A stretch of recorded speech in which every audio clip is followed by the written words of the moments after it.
Tiket Printer Local Pride. Perkenalkan, nama saya Fafi Fatur Roman, biasa dipanggil Mas Fafi. Saya selaku founder dari CV Awisam Indonesia. Awisam itu sebuah nama brand yang sebuah plesetan sih sebetulnya dari kata Awisoma. Awisom itu sebuah kata bahasa Inggris yang artinya adalah sebuah hal yang menakjubkan. Nah, dulu itu ceritanya saya pengen usaha ini itu menjadi suatu hal yang menakjubkan. Menakjubkan di sini intinya dalam suatu tempat dia bisa menghasilkan beberapa produk. Jadi kalau dulu itu tahun 2013 itu kan biasanya kalau kita cetak botol di toko A, cetak kaos di toko B. Nah, Awisam di sini tuh pengennya dulu di dalam satu lokasi bisa mencetak beberapa macam produk seperti itu.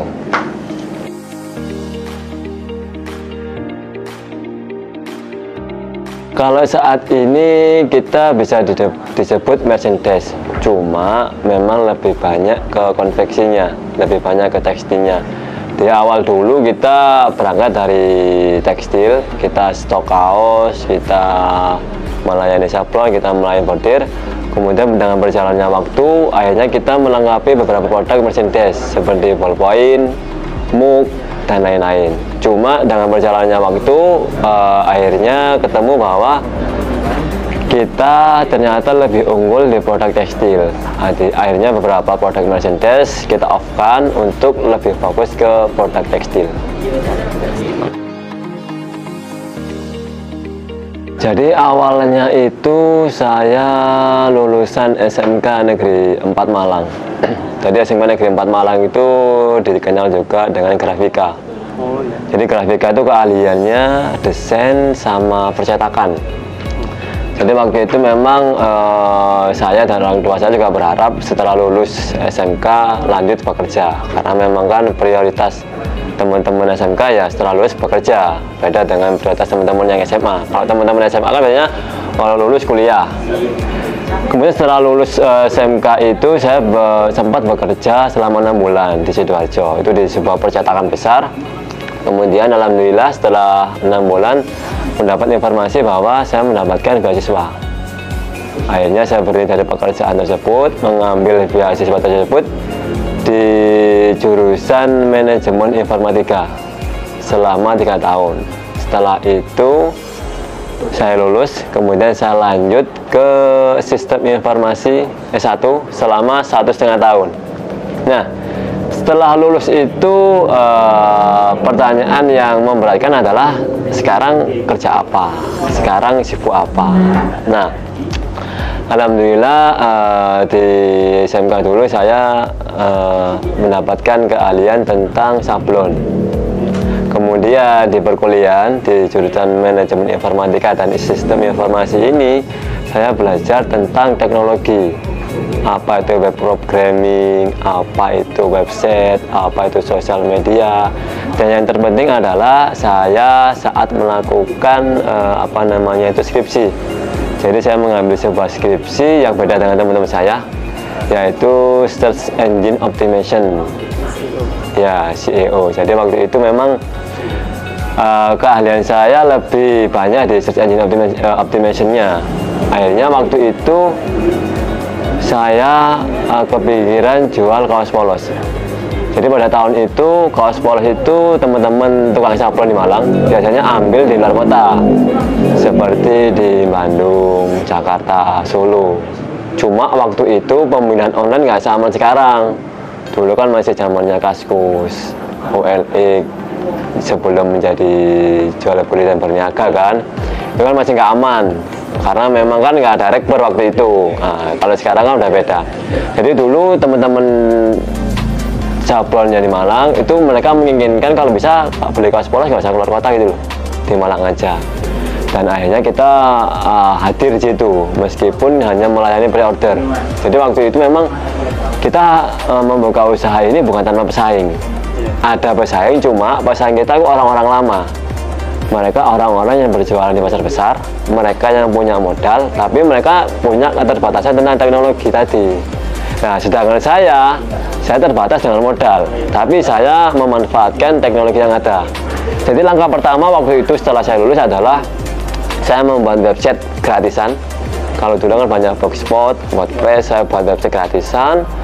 Kemudian saya maksimalkan, saya upload gambar, upload video, upload artikel, kemudian search engine optimization saya jalan.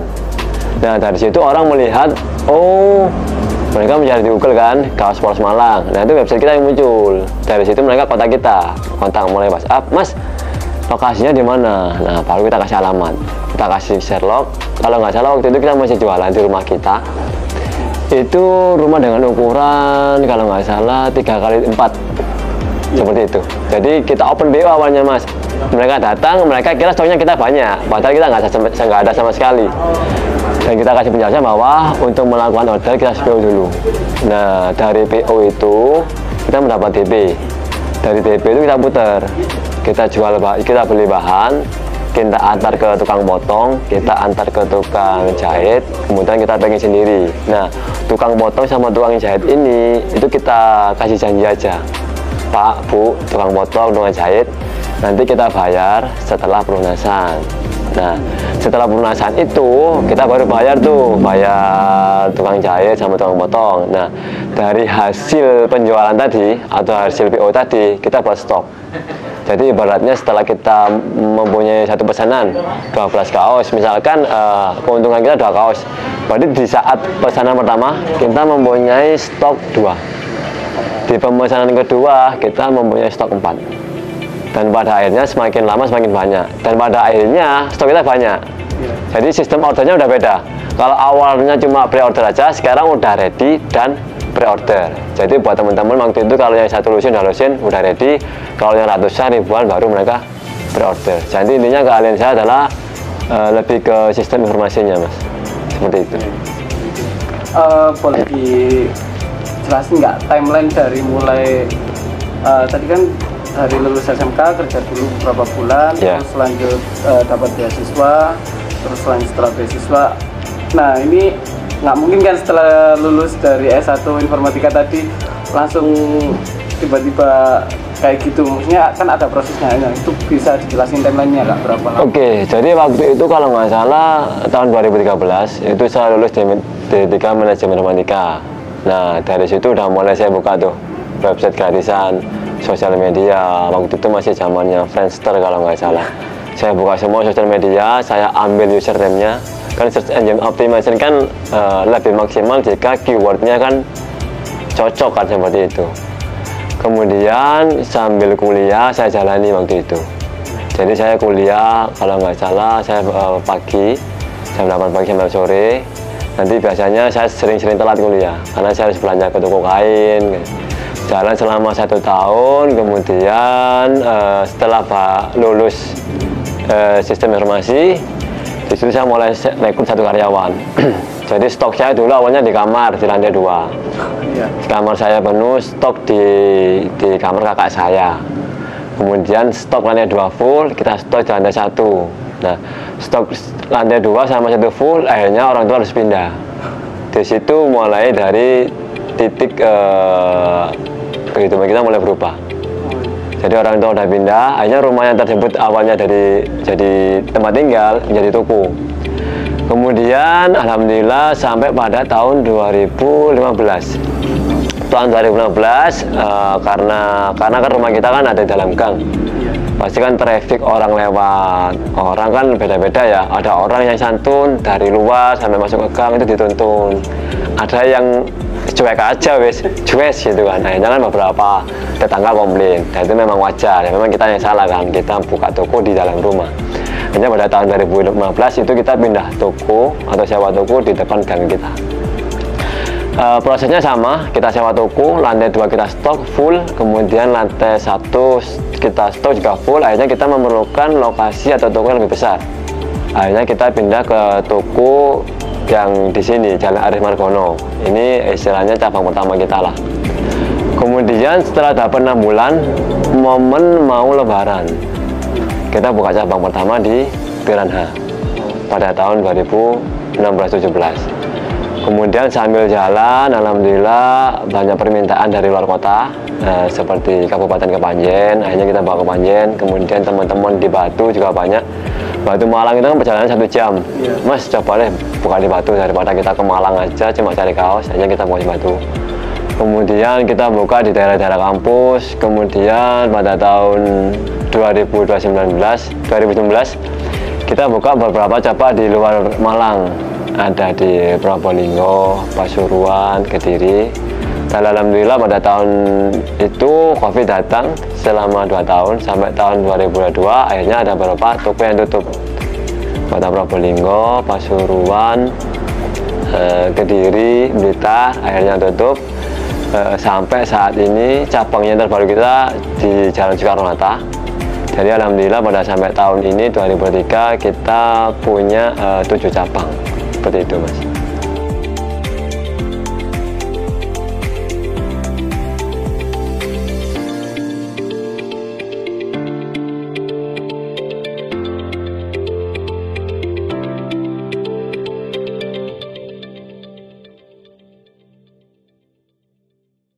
Sebetulnya kesulitan itu sampai saat ini ya tetap kita alami ya. Jadi awalnya jadi gini, sebuah bisnis itu kan punya core bisnis. Ada beberapa yang memang viral atau tumbuh dari online, ada beberapa yang viral atau tumbuh dari online. Bener ya? Jadi intinya ada orang yang memang dia bagus di online, ada orang dia yang bagus di offline. Nah, Awesam ini kan dulu tumbuh dikarenakan offline. Orang takut ketipu beli kaos luar kota, hanya cari dalam kota aja. Yang buka 7 hari selama 12 jam. Kalau dulu kan orang-orang lama kan mereka jualan di pasar besar. Mereka buka pagi, sore tutup. Sedangkan kan kita di dalam itu kehidupan modern kan, nggak ada batas waktu. Kita belanja harusnya 24 jam. Nggak bisa menentukan lokasi dan waktu kan. Akhirnya kita tumbuh di situ, kemudian dikarenakan sebuah prosesi atau berjalannya bisnis ya. Saya waktu itu merasa bahwa pertumbuhan teknologi mungkin tumbuh, cuma memang nggak terlalu cepat. Tapi dikarenakan kondisi pandemi dan lain-lain, pertumbuhan teknologinya sangat cepat. Nah, akhirnya kita kalah. Meskipun kita tetap terus harus berubah. Intinya kesulitan adalah saat ini yang ditangani Awesam adalah perubahan model bisnis. Dari yang awalnya menonjolkan sebuah offline harus juga menonjolkan keunggulan di dalam online. Karena memang nggak gampang. Di offline mungkin kalau dulu awalnya kan orang kerja dari jam 8 pagi sampai jam 4 sore. Oke lah, Awesam mendobrak itu. Kita buka 8 pagi sampai 8 malam. Cuma sekarang kan di online udah beda. Sekarang di online itu 24 jam. 7 hari 24 jam mereka live Shopee, live TikTok, live marketplace, mereka 24 jam. Nah, di situ yang kita masih belum bisa menemukan. Saya belum bisa menemukan gimana cara rekrut orang-orang ini.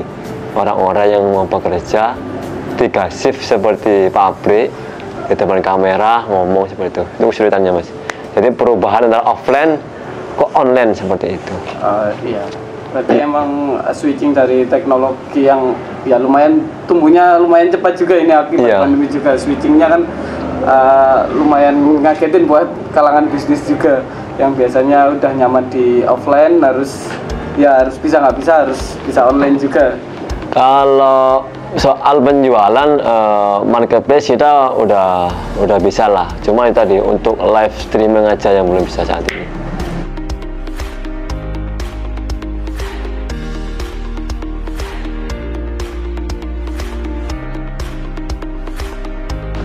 Sebetulnya kalau soal order kita nggak terlalu ya, maksudnya order berapapun kita terima. Karena memang dari slogan kita memang kita terima satuan juga, jadi kita terima satuan, ratusan sampai ribuan. Jadi kalau kuantiti itu suatu hal yang biasa lah. Cuma hal yang mengesankan adalah yang pertama kita bisa mengangkat nama baik. Jadi saya tumbuh dari keluarga yang biasa aja. orang tua saya, bapak saya seorang tukang becak. Nah, ibu saya dari sebuah asongan atau pedagang kaki lima. Jadi ketika dalam kondisi seperti ini mempunyai bisnis yang alhamdulillah masih bertahan, turut berbahagialah dan bisa membanggakan kedua orang tua. Itu saja sebetulnya, Mas. Kalau yang lain-lain ya bonus lah.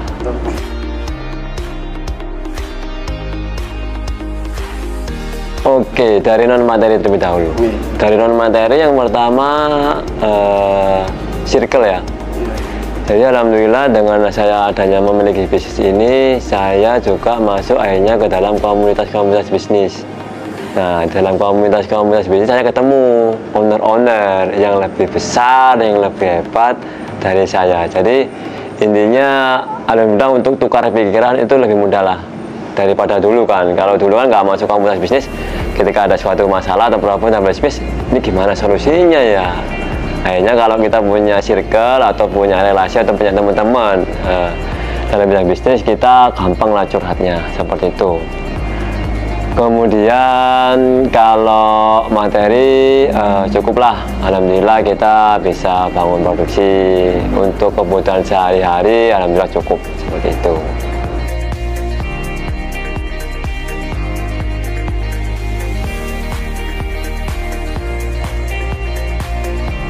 Untuk kapasitas produksi sebetulnya, Mas, untuk kapasitas produksi itu adalah jumlah yang bisa diproduksi dalam per hari. Itu bisa sampai 1000 per hari. Jadi meskipun penjualannya kadang nggak sampai 1000 ya, cuma kan kita bicara kapasitas, kita nggak bicara tentang penjualan. Alhamdulillah kapasitas kita 1000 per pieces per hari. Sebetulnya konveksi atau tempat produksi kita nggak begitu besar, ada beberapa, cuma karena kita memang mempunyai dua sistem operasional. Yang pertama adalah sistem produksi sendiri, yang kedua adalah sistem maklun. Jadi alhamdulillah dengan dua sistem ini itu sangat membantu. Jadi ketika ada orderan lagi turun, kita nggak sampai meliburkan produksi kita. Tetapi ketika ada orderan banyak, kita bisa melempar ke rekan-rekanan kita. Dan alhamdulillah sampai saat ini kita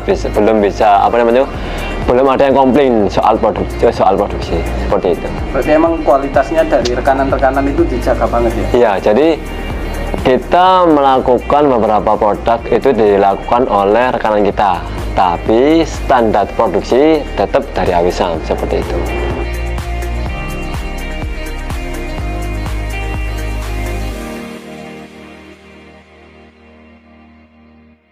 Ada beberapa cara kalau dari saya untuk memahami tren pasar ya, dan memang setiap cara itu bisa berubah sangat cepat. Kalau awal dulu saat saya merintis itu awalnya saya by customer. Jadi dulu kan awalnya kan kita open custom sablon, banyak tuh tukang sablon, Mas kenapa saya kok nggak stok kaos polos? Nah pada akhirnya kita stok kaos polos. Kemudian setelah kita stok kaos polos dengan size yang lengkap, dengan warna yang lengkap, dengan model yang lengkap, nah customer ada permintaan lagi, Mas sekalian jaket dong. Nah akhirnya kita produksi jaket. Berjalan terus menerus seperti itu. Setelah jaket udah ada, kita polo shirt, kemudian ada topi, dan semuanya akhirnya dari atas sampai bawah, dari topi sampai sandal kita stok seperti itu. Itu hal yang pertama. Yang kedua adalah kita manfaatkan fitur-fitur Google yang gratis. Jadi memang karena saya tumbuh dari tanpa modal ya, jadi saya lebih memanfaatkan banyak fitur yang gratis. Salah satu fitur yang gratis adalah Google Trend. Ya kan kita tahu Google Trend kan. Kita ketik Google Trend kaos gitu aja kan ini keluar. Kaos apa aja lagi tren. Misalkan nih kalau kemarin Piala Dunia, oh kaos Piala Dunia. Kemudian nanti kalau zamannya partai, nanti kaos partai. Jadi apa yang lagi tren di saat itu kita angkat. Kemudian terakhir adalah Keyword Planner, sebuah aplikasi gratis, fitur dari Google juga, gimana cara kita menentukan volume. Keyword Planner kaos polos di Malang dari tahun ke tahun, dari bulan-bulan, dari hari ke hari, trennya gimana, volumenya berapa, kan gitu, kan bisa dicek. Misalkan nih kita cek kata kunci kaos polos Malang, bahwa berarti itu orang-orang yang mencari kaos polos di Kota Malang. Misalkan, oh datanya banyak banget ya, 1000 orang dalam 1 bulan. Kalau 1000 orang, kalau persentasenya yang mau konversi 50% aja udah 500 orang. 500 orang nggak mungkin satu orang beli satu. Biasanya minimal 12 lah, banyak orang yang buat komunitas dan lain-lain. Kemudian dihitung yang penjual kaos polos itu cuma ini toh. Oh, seandainya kita buka toko baru atau toko cabang baru di lokasi ini, itu masih bagus. Jadi apa namanya itu, validasi marketnya dari tam, som-sam, dari besar ke kecil, kita masih dapat seperti itu.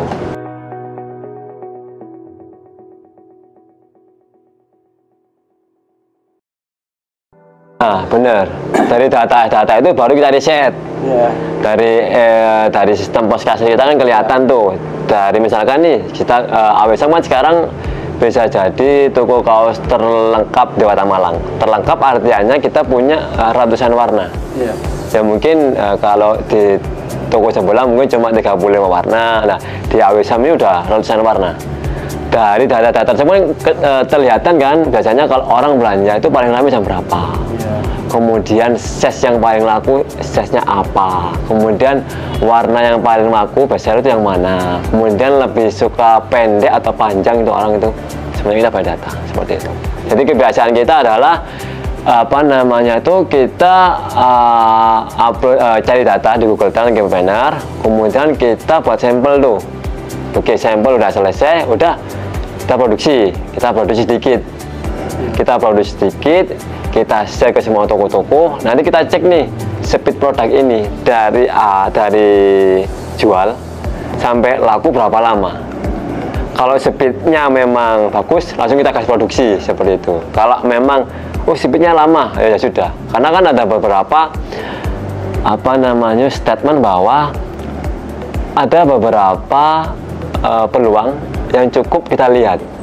Seperti itu. Kenapa? Karena takutnya kalau kita mengambil semua peluang, ada beberapa peluang yang memang benar-benar besar, kita lupakan. Seperti itu.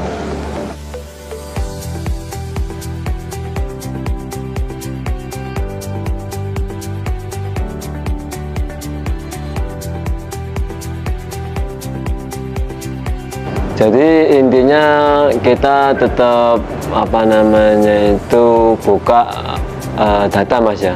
Jadi kita bisa melaksanakan survei, atau yang jelas kita ada kontak person kan. Jadi yang paling kita utamakan adalah kita fokus pada customer. Apa yang customer cari itu yang kita buat. Jadi di data setiap toko itu semua kita data. Orang masuk dalam satu hari itu berapa orang? Orang yang belanja dalam hari itu berapa orang? Yang nggak belanja itu berapa orang, kita hitung. Yang nggak belanja ini dia cari apa, itu kita tanyai. Jadi datanya lengkap. Jadi jangan sampai kita berbisnis yang masih berapa orang, 10 yang beli dan nggak beli berapa orang, kita nggak tahu. Kita kan harus hitung. Kalau presentasinya yang masuk di kota kita 10 orang, yang beli 8 orang, 2 orang nggak beli kan wajar. Jangan sampai 10 orang masuk, tapi yang beli cuma 2, 8 orangnya kemana? Nah, di situ tugas kita. Nah, biasanya kita catat tuh, biasanya customer kita nggak jadi beli, karena dia udah masuk ke toko kita, kenapa? Seperti itu. Misalkan nih, ada berdua kemungkinan. Kemungkinan pertama adalah kita nggak punya produknya. Kemungkinan kedua adalah stok kita habis. Kalau stok kita habis, biasanya kita follow up. Jadi nanti kalau kita udah ada stok, kita hubungi. Yang kedua adalah kemungkinan orang nggak beli adalah barangnya memang kita nggak jual. Nah, itu tetap kita data. Nanti kita review sama tim R&D, Research and Development. Kita cek bahwa produk ini memang masih relevan nggak sama AWSAM. Karena kan AWSAM ini kan sebuah distro yang basic ya, seperti itu.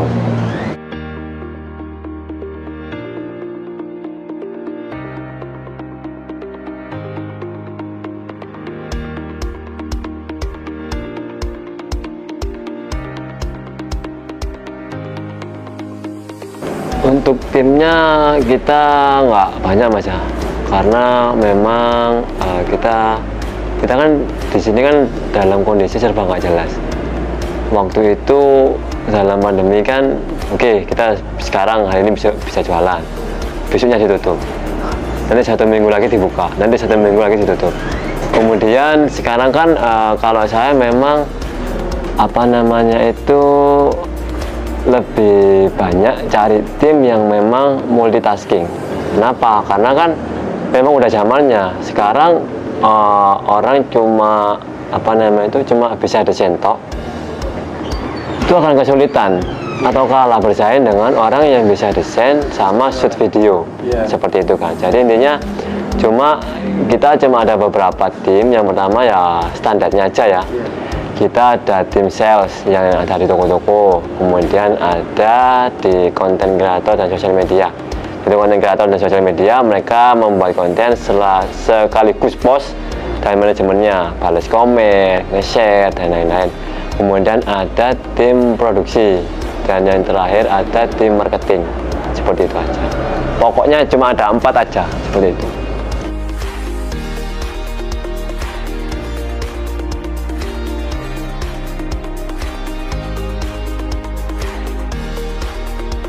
Harapannya ya kita inginnya menjadi sebuah yang terbesar dan terlengkap di Kota Malang ya.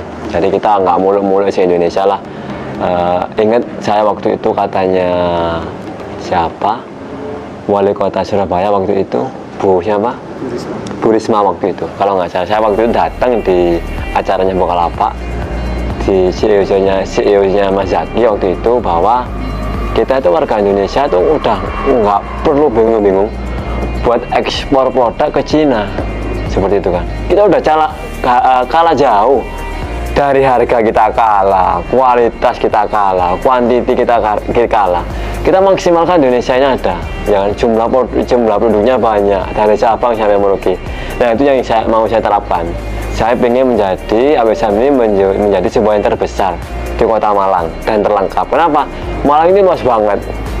Kemudian penduduknya banyak banget, dan kalau kita bisa memenuhi semua kebutuhan warga Malang untuk Aspolos dan Sablonya, itu saya rasa udah sangat hebat, seperti itu. Kemudian yang paling akhir adalah yang goal terdekat adalah kita sekarang lagi jalan apa namanya itu pembangunan produksi. Jadi dulu itu produksi kita ada beberapa yang milik kita, ada beberapa yang kontrak. Jadi dulu itu sampai sekarang ada beberapa sih memang, dari beberapa divisi ke divisi itu pisah. Dan yang paling saya sayangkan adalah bukan biaya dan waktunya sebetulnya. Kalau biaya ya oke lah, memang lebih costnya akan lebih banyak, waktu memang lebih banyak. Cuma yang saya sayangkan adalah kondisi atau keselamatan teman-teman bekerja. Kirim barang dari tukang potong ke tukang jahit, dari tukang jahit ke produksi, dari produksi ke gudang, itu kan membutuhkan tenaga dan waktu kan. Dan semakin sering atau semakin traffic kita jalan, itu kan semakin besar kemungkinan kita jatuh atau tertabrak dan lain-lain. Nah, saya ingin mengurangi resiko tersebut. Jadi kita sekarang lagi bangun tempat produksi, dan harapan saya waktu dekat ini semua produksi jadi satu. Jadi koordinasi lebih bagus, komunikasi lebih bagus, dan resiko-resiko tadi teman-teman yang bekerja di lapangan, hujan, panas, itu lebih kecil lagi.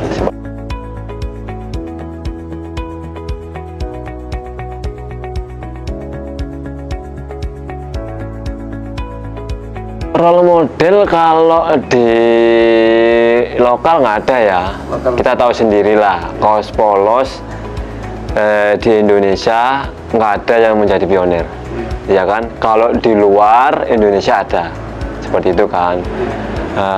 Tahu dulu Gildan, itu Gildan itu role model dulu, tapi kan itu kan di luar Indonesia. Kalau di Indonesia belum ada. Nah, itu kesulitan kita, Mas. Sama seperti itu pertanyaan saya pada tahun 2016. Kalau teman-teman distro kan dulu banyak. Kalau di Malang nih ya, kalau di Malang kamu membuka usaha distro, siapa yang menjadi role model bisnismu? Distro Malang banyak banget. Tapi AWSM dulu menjadi sebuah role model baru Yang awalnya dulu kaos polos menjadi sebuah kaos pasaran kan. Kalau kita nggak cari kaos polos di pasaran nggak ada. Kita angkat menjadi sebuah toko, menjadi sebuah brand fashion yang menjadi bahwa kaos polos itu dipakai gini aja udah bagus, dipakai gini aja udah keren, seperti itu kan. Kemudian kita menjadi satu-satunya toko yang menjual kaos polos. Kemudian kita menjadi satu-satunya toko yang buka 8 pagi sampai jam 8 malam. Kita satu-satunya toko yang buka 7 hari, Senin sampai Minggu, nggak ada liburnya. Kemudian kita satu-satunya yang mempunyai cabang lah, ada 7 cabang di sini kan. Kalau saat ini belum ada seperti itu.